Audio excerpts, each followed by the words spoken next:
ఇతరుల మీద ఆ మాటలు ఈ మాటలు చెప్పుకుంటా తిరిగే బతుకులు కొంతమంది. మళ్ళీ దేవుని బిడ్డలే, ఇంటి నిండా వాగ్దానాలే, కానీ బుద్ధి మాత్రం వాళ్ళ గురించి వీళ్ళ గురించి చెడ్డ ప్రచారాలు మాట్లాడుతూ ఉంటారు, అబద్ధాలు మాట్లాడుతూ ఉంటారు, నిందా ప్రచారాలు చేస్తూ ఉంటారు కొంతమంది. మళ్ళీ ఇంటి నిండా వాగ్దానాలే. నువ్వు చూసినా కూడా ప్రచారం చేయటం వల్ల ఎవడికి లాభం? అవతలలో తేడా పడ్డారు అనుకో, దాన్ని నలుగురికి ప్రచారం చేయటం వల్ల ఎవడు దీవించబడతాడు? మంచిని ప్రచారం చేస్తే సమాజం దీవించబడిద్దా? చెడును ప్రచారం చేస్తే దీవించబడిద్దా? మరి లోకుల అడుగులు నీకెందుకు? వాళ్ళట్లా వీళ్ళు ఇట్లా అని అపహాస్యాలు చేసుకుంటా అపహాసకురాల్లాగా అపహాసకుడిలాగా నువ్వెందుకుంటావు? నువ్వు అపహాస్యం పాలుగావా?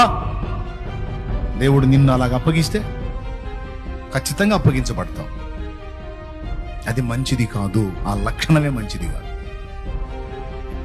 పరిశీలించుకోండి. నేను మధ్య మధ్యలో అప్పుడప్పుడు ఈ విషయాలు ఎందుకు హెచ్చరిస్తున్నానంటే మీరు తెలుసుకొని దిద్దుకొని జాగ్రత్త పడతారు, మీ క్రియలను సరి చేసుకుంటారని. ఎవరికైనా ఏదన్నా అవుతే వాళ్ళు ఏదో చేసి ఉంటారు అందుకే అయ్యింది, వాళ్ళు ఏదో అయ్యి ఉంటారు, వాళ్ళు ఏదో చేసి ఉంటారు అందుకే అయ్యింది, అలాగా వాళ్ళు ఏదో తప్పుడు పనే చేసి ఉంటారు అందుకే అలా బతుకులు తయారయ్యాయి. You know the reason? ఏమో దేవుడు వాళ్ళని జీవితంలో ఒక మెట్టు ఎక్కించడానికి ఓ మెట్టు దించాడేమో. నీకు తెలుసా? నీకు తెలుసా ఎలా తీర్పు తీర్చేస్తే ఇంకొకడికి? ఇక్కడ ఒక మాట ఉంటది, నెక్స్ట్ 2వ వచనం చదువుదాం అందరం.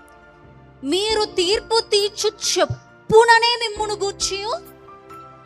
అబ్బా ఎంత హాయిగా ఉందన్నమాట. మళ్ళా మీరు కొలుచు కొలత చొప్పుననే